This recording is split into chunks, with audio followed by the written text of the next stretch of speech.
चला गया, फिर भी राक्षस बन गया। बना कि नहीं बना? प्रहलाद जी की कथा आप लोगों ने सुनी होगी, प्रहलाद जी की। तो प्रहलाद का पिता कौन था? हिरण्यकश्यप। हिरण्यकश्यप राक्षस था कि नहीं था? फिर भी राक्षस के घर में रह के प्रहलाद जी भक्त क्यों बने? क्यों बने?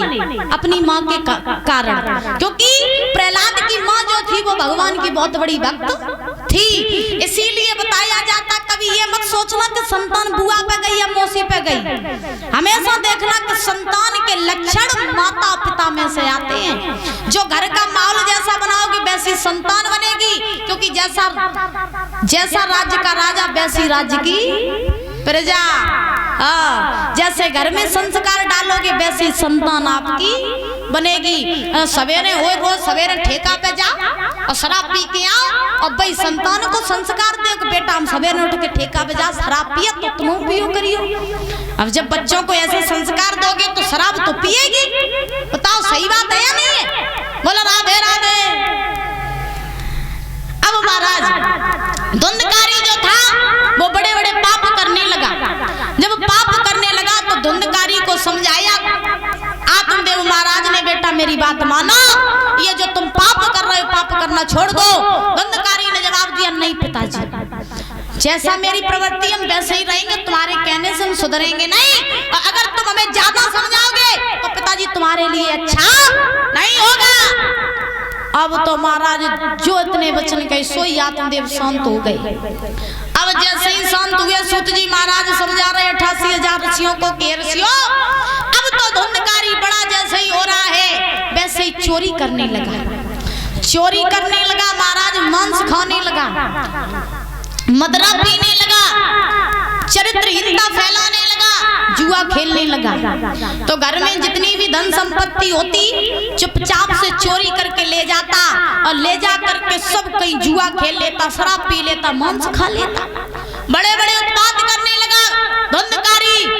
जब उत्पात करने लगा तो हुआ ऐसा कि महाराज इधर आत्मदेव ब्राह्मण जो थे वो बड़े परेशान हैं, और परेशानी में बैठे हुए हैं, सोच रहे हैं कि ये धुंधकारी जो था, आज आत्मदेव ब्राह्मण को उन संत की बात याद आ रही। जब आत्मदेव मरने के लिए गए थे तो संत ने क्या समझाई थी कि अगर तुम आज संतान के पीछे मर रही, क्यों? क्योंकि तुम्हारे संतान है नहीं, और अगर तुम्हारे संतान हो जाएगी फिर भी तुम मरने के लिए ही आओगे। सोच रही है कि अगर हम बात उस दिन उन संत की मान लेते तो ऐसा समय मेरे सामने नहीं आता। इधर महाराज हुआ ऐसा, आज आत्मदेव ब्राह्मण बैठे बैठे सोच ही रहे थे, तब तक क्या हुआ कि आत्मदेव के पास में वही गौकर्ण महाराज आ गए। जब गौकर्ण महाराज आए तो गौकर्ण ने अपने पिता को उदास देखा, जवाब दिया, क्या बात है पिताजी, आप इतने उदास क्यों बैठे हो? क्या कोई बात हो गई? क्या बात है?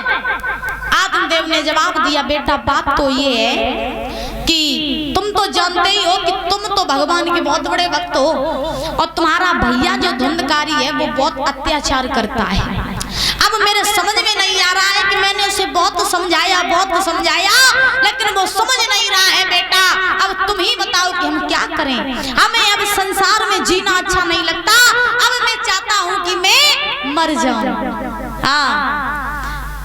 अब मैं मरना चाहता हूँ, मैं संसार में जीना नहीं चाहता। तो गौकर्ण महाराज ने जवाब दिया कि हे पिताजी तुम मरो ना, तुम मरो ना, क्योंकि अगर कोई बुरा काम कर रहा है तो ये उसका कर्म है कि वो क्या कर रहा है, लेकिन हम क्या करते हैं ये हमारा कर्म है।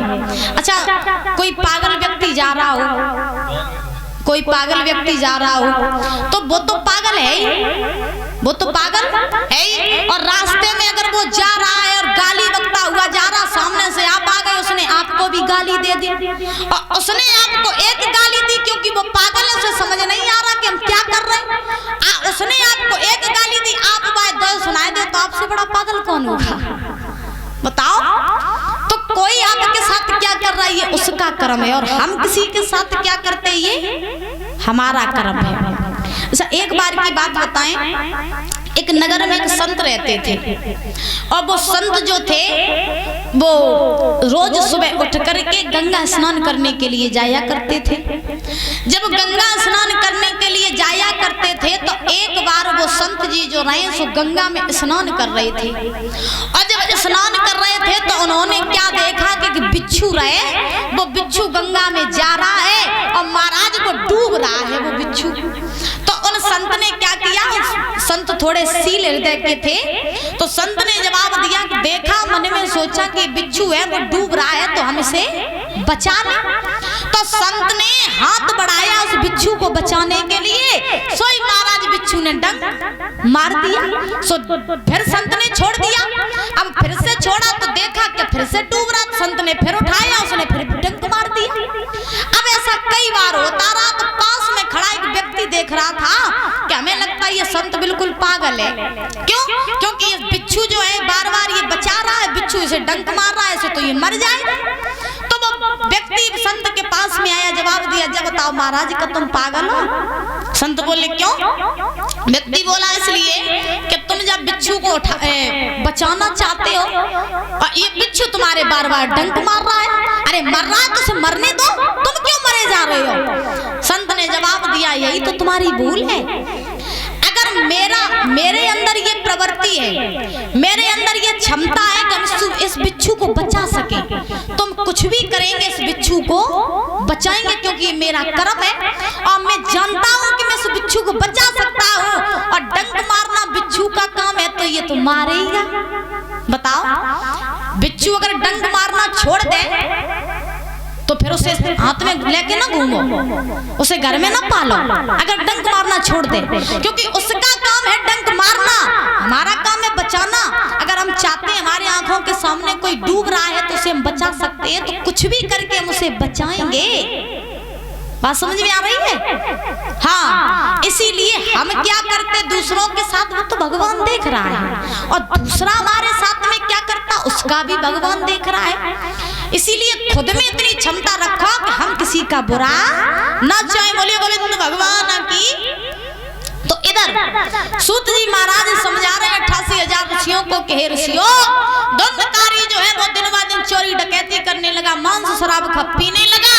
जैसे ही पीने लगा तो एक बार गोकर्ण महाराज आत्मदेव के पास में पहुंचे। जवाब दिया आत्मदेव ने, बेटा अब हम जीना नहीं चाहते, जिस बेटे के पीछे मरने के लिए गए थे आज वही बेटा हमें मार रहा है, हमारी बात नहीं मान रहा है, बुरे काम कर रहा है, इसीलिए हम जीना नहीं चाहते।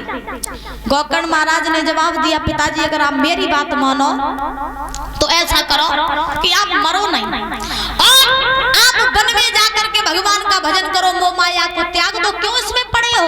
अरे जब तुम्हारी कोई बात नहीं मान रहा तो त्यागो ना संसार को, और भगवान की शरण में जाओ, भाई तुम्हारी मुक्ति हो जाएगी, तुम्हारे सारे पाप नष्ट हो जाएंगे। गोकर्ण महाराज ने उपदेश दिया आत्मदेव महाराज को। आत्मदेव महाराज को ज्ञान हुआ कि संसार में कोई किसी का नहीं है। आज आत्मदेव महाराज ने मोह माया को त्याग दिया, त्याग करके चले और जा करके वन में पहुंचे, भगवान का भजन करने लगे।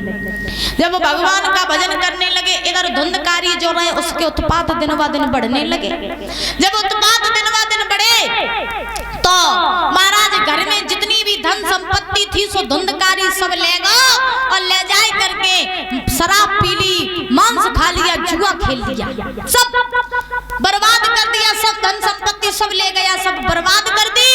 अब एक बार धुंधकारी शराब के नशे में अपनी मैया धुंधली के पास में आए गए और आकर के जवाब दिया, मैया अगर तेरे पास में कछु धन हो तो हमें दे दे।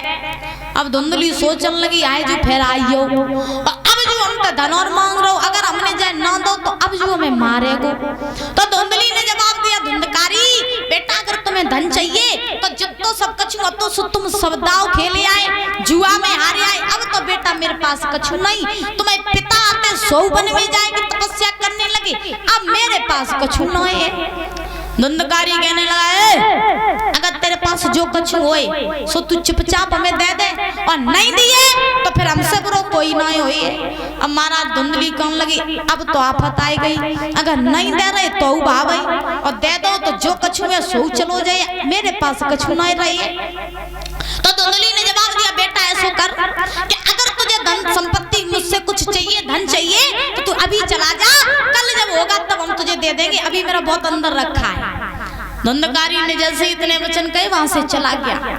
जाने के बाद में जैसे ही सवेरा हुआ धुंधकारी आया, बोला मैया धन दे दे, तेरे पास जितना भी धन हो दे दे। धुंधली कौन लगी आज फिर आई हो, और अब ना दो तो जो हमें सोचे मारे। तो महाराज धुंधली ने क्या किया कि जितनी भी जमा पूंजी थी वो सब धुंधकारी को दे दी। देने के बाद में धुंधकारी गया, जा करके शराब पी आया। पीने के बाद में फिर से आया, बोला मैया अब और कुछ वो सोत दे दे। अब महाराज धुंधली कहने लगी अब बेटा कुछ नहीं है, जितना भी था सब दे दिया। तभी महाराज धुंधकारी को क्रोध आया। धुंधकारी ने कोने में लाठी पड़ी रहा, लाठी को उठाया और धुंधली को मारना प्रारंभ कर दिया। जब धुंधली को मारा तो आज मार करके धुंधकारी चला गया। लेकिन धुंधली को इतना अपमान हुआ, खुद में सोचने लगी कि अगर ये मेरा बेटा होता तो मुझे मारता नहीं, और अगर वो फल हम गाय को न खिला करके खुद खा लेते तो मेरे गर्भ से गोकर्ण जैसा बालक जन्म लेता।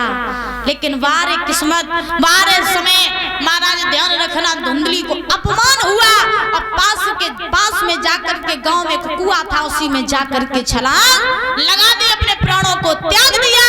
जब प्राणों को त्यागा तो महाराज इधर हुआ ऐसा कि अब तो धुंधकारी जो रहे वो आजाद हो गया। धुंधकारी सोचने लगा अब तो ना तो मैया है ना अब पिता है, तो अब जितो कछु है सो सब हमाओ ही है। तो धुंधकारी जो है महाराज दिन ब दिन चोरी डकैती करने लगा, वेश्याओं की संगत करने लगा। और ध्यान रखना कलयुग में भी कुछ ज्यादा अच्छा नहीं हो रहा है। कलयुग में भी ऐसी संतानें जो अपने माता पिता के ऊपर आज भी अत्याचार कर रही हैं। एक कवि लिखता है